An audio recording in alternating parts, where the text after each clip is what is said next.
આજ રોજ શાળા પ્રવેશોત્સવ અને કન્યા કેળવણી મહોત્સવ 2026 પ્રસંગે પ્રગતિનો પ્રવેશોત્સવની અંદર અમરેલી તાલુકાના રેકડિયા પ્રાથમિક શાળા ખાતે ગાંધીનગરથી ફાઇનાન્સ વિભાગના સેક્રેટરી સંદીપ કુમાર સાહેબ સ્પેશિયલ આ સરકારશ્રીની કન્યા કેળવણી મહોત્સવમાં શાળાના આંગણવાડીના બાલવાટિકાના અને ધોરણ 1ના બાળકોને પ્રવેશ અપાવવા માટે આવેલા, ત્યારે એમની સાથે લાયસન્સ તરીકે જિલ્લા ટ્રેઝરી ઓફિસર વાઘાણી સાહેબ, ડીઓ ઓફિસમાંથી વરસણિયા સાહેબ, ગામના આગેવાનો અને ખાસ અમારા માટે જે પ્રાર્થના હોલની અંદર આ કાર્યક્રમનું સુંદર મજાનું આયોજન કરેલું હતું. પ્રાર્થના હોલ દાતાશ્રીએ બંધાવી આપ્યા પછી આ પ્રથમ કાર્યક્રમ આવો હતો, ત્યારે દાતાશ્રી ચંપાબેન આનંદજીભાઈ મહેતા પ્રાર્થના હોલ, હસ્તક રેખાબેન અનિલભાઈ મહેતા પરિવાર, હાલ મુંબઈ, મૂળ અમરેલી, અને દાતાશ્રીઓના સંકલન કરતા તરીકે દાતા પરિવાર વતી ઉપસ્થિત દિલીપભાઈ પરીખ સહયોગી શ્રી, એવો પણ અહીં પંખાના દાતા છે, એઓની દાતા પરિવાર વતી ખાસ ઉપસ્થિતિ હતી.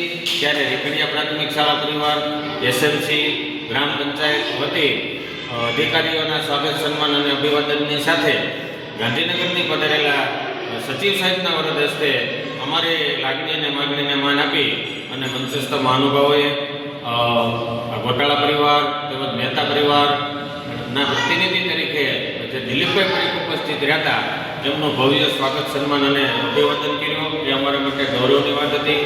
મોટી સંખ્યાની અંદર ગામના આગેવાનો, એસએમસી કમિટીના સભ્યો અને આમંત્રિત મહેમાનો ઉપસ્થિત હતા. ત્યારે દિલીપભાઈ પરીખ પણ ઉપસ્થિત રહ્યા હતા. ગાંધીનગરથી પધારેલા સચિવ સાહેબે પણ દાતા પરિવારની આ સખાવતની નોંધ લીધી અને એમને શુભેચ્છા પાઠવી, શાળા પરિવારને શુભેચ્છા પાઠવી, સાથે સાથે આ બાળકોને એમના વિદ્યારંભ સંસ્કાર કરાવ્યો ત્યારે ઉપસ્થિત સૌએ એને શુભેચ્છા પાઠવી. વિશેષ દિલીપભાઈ પરીખ દાતા પરિવારોથી ઉપસ્થિત હતા, ત્યારે એમણે પણ શુભેચ્છા પાઠવી હતી. તો હું એને જ વિનંતી કરું કે એઓ પણ અત્યારે પોતાનો પ્રતિભાવ આપશે.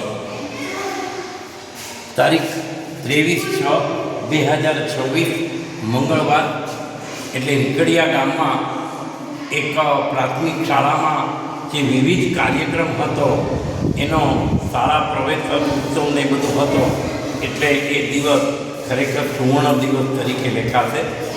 ખાસ મંચસ્થ ઉપસ્થિતમાં નામ બધા જ ભાવિસીભાઈ લીધા છે, એટલે હું વિશેષ નથી કરતો, પણ ખાસ પ્રિન્સિપાલ અને બધાએ જે સંકલન કરી અને આ ગાઈડન્સ પ્રમાણે ખૂબ સરસ મજાનું અહીંયા જે આયોજન, છોકરાઓ અહીંયા વિશેષ આવે એવા પ્રયત્ન જોઈ અને હું ખૂબ રાજી થયો છું.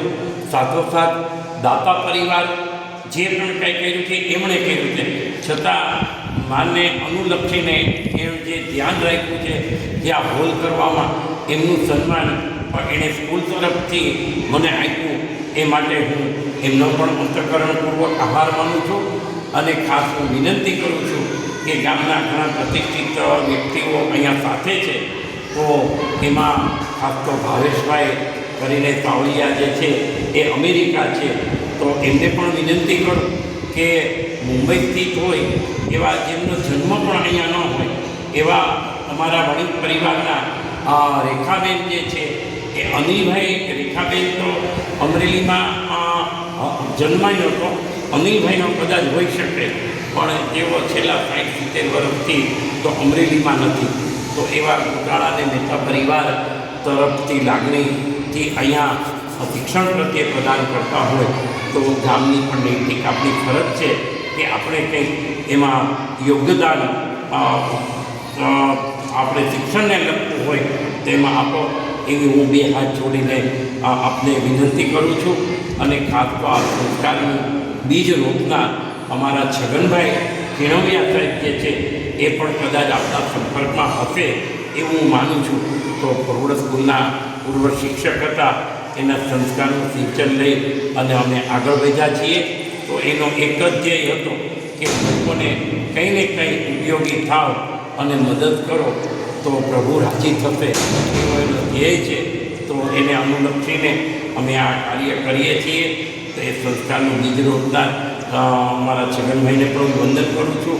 ખાસ તો આ અહીંના પ્રાથમિક શિક્ષકના દરેક શિક્ષકને હું વંદન લાયક છે એને વંદન કરું છું, એમનો આભાર માનું છું. અમને વગેરે કોડાએ પ્રસિદ્ધિ આપવા માટે એમ વર્લ્ડનો પણ હું પુનઃ એક આભાર માનું છું. અને દાતા પરિવાર થકી હું મોટો થયો છું. તો ચંપાબેન આનંદજી ચેરિટેબલ ટ્રસ્ટ જે છે એમાં એમણે હમણાં જ થોડાક સમય પહેલાં અમારા મંદબુદ્ધિની છાત્રાલયનું બિલ્ડિંગ ઘણા વર્ષો પહેલાં હતું એ અમે એમાં વાપરીએ છીએ.